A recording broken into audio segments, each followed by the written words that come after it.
Does God exist? And now what I'll do is, like on an airplane one time, I was talking to this guy, and I took my watch off and threw it on the ground in the middle of the aisle. I said, pretend like that's in the middle of the woods, and you find your watch in the middle of the woods. There's two different ways it could have gotten there, for example. One way is lightning strikes several million times and stirs everything up. And there's a rubber tree plant that used to be there a long time ago, and it melted down and like shaped the different straps. And then you have some iron ore from some earthquakes and some different metals that combined together and made the whatever that's aluminum, the sulfate, magnesium, Bible study. So you got it all there, and then you got writing on it. So the lightning hit it and made writing. It has a little smell like Fritos, and so it's got a. That was horrible. I'm sorry. But you have to use humor. Whenever you're sharing the gospel, use humor as often as you can. I love humor. Humor allows endorphins to be released, and it makes people a little more susceptible to truth coming in. So I said, that's one way it could have gotten there. And made by accident, by lightning and the wind and everything. It could have been made by accident. The problem with that theory is, if it was made by accident, you would have millions upon millions upon millions of other objects that look like watches, but didn't quite make the cut. But you don't. You only have this one watch in the middle of the woods. Another way it could have gotten there, someone dropped it. I was on a flight one time talking to an atheist. He said, it could have been made by accident. And I said, you're right, but you need to know right now before we go any further, you have more faith than I do. But your faith is blind. He said, whoa, nobody's ever told me that before. I said, yeah, my faith makes sense, yours is blind. See, I'm not a really big fan of faith, even though I love faith, don't get me wrong. I'm a big fan of truth. I put my faith in the truth. Then I can show it, I can prove it. You know what a watch proves? A watch proves that somewhere in the world there's a watchmaker.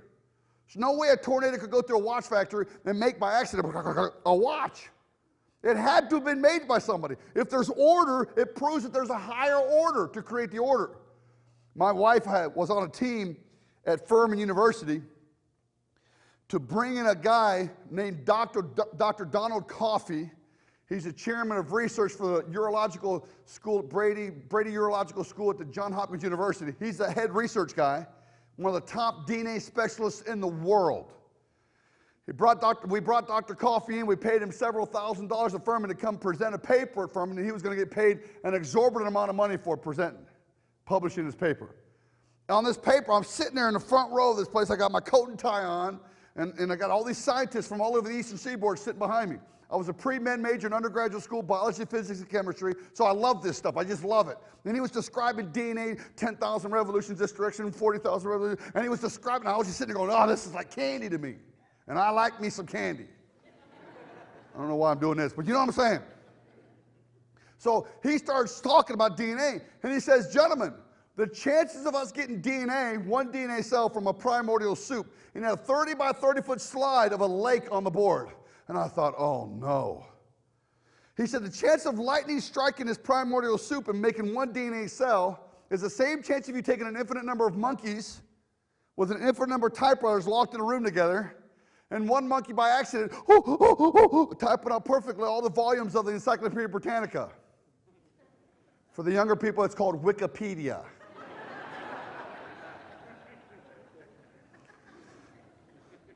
In the crowd, you can hear the scientists from all over the Eastern Seaboard going, they're like grumbling under their breath. And I'm sitting there holding on to my seat. In one fell swoop, he destroyed the concept of evolution. You didn't evolve because there's no way DNA could have evolved. I'm holding on to my seat. Then he shows a giant slide of an ape right next to a giant slide of a man. He has a double helix strands of DNA under each of them. And I'm thinking, oh no, he's going to say that it's kind of a microevolutionary process, and he's going to go through that. And I thought, oh no. Then he shows all the similarities, about 95% similar between ape and man. Sorry if that offends you guys. But then he starts showing the differences. And there's thousands of differences. Thousands. And he circles one on his board. He's using a little laser pointer. I'm intrigued with that because I have issues with attention. You know, look at the laser pointer, that's cool. So, sorry, just relax.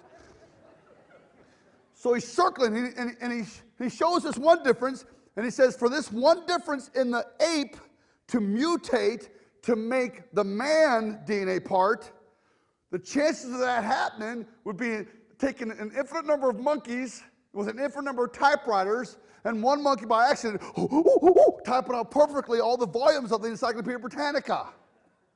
And you could hear the scientists from the Eastern Seaboard going, grumbling out loud. And I'm holding on to my seat to keep from going, hallelujah. I mean, he's destroying evolution. And so I thought, this guy's amazing. I love him. The next slide is a 30 by 30 foot Bible opened up in Genesis 1:1. And he's underlined it with his laser pointer. Gentlemen, in the beginning, God created. There's no way, he's underlined it with his laser, there's no way we could have, he said, all this order. There's no way we could have DNA without a DNA maker. You can't have order out of disorder unless there's a higher order to create the order. All the laws of thermodynamics prove it's true. You can't have order out of disorder unless there's a higher order to create the order. And I'm going crazy right now. People are walking out complaining, grumbling. This guy's getting thousands of dollars for publishing this paper. My wife is part of the team that brought him in, so she had him in the back room, in a green room, with some tea and crumpets. And I asked her if I could come back, and she said, sure, no problem. I have my coat and tie on, and I drink my tea with my pinky out, because I had air, maturity. So I walked up to him, and I said, Dr. Coffey. He said, yes, sir. I said, I appreciate you bringing up the metaphysical aspects of creationism. I had to use big words to make it sound like he thought I knew what I was talking about. He says, yes, I'm very interested in metaphysics. I said, well, can I ask you a question? I kind of got happy here. I'll never forget, like right now, I'm getting kind of chilled in my soul thinking about it. I said, can I ask you a question? Yes, sir. I said, are you a Christian? You know what he said? He said, no. I just believe science should be honest about this stuff. You know what that means? If he was a Christian, I couldn't use this illustration with a skeptic.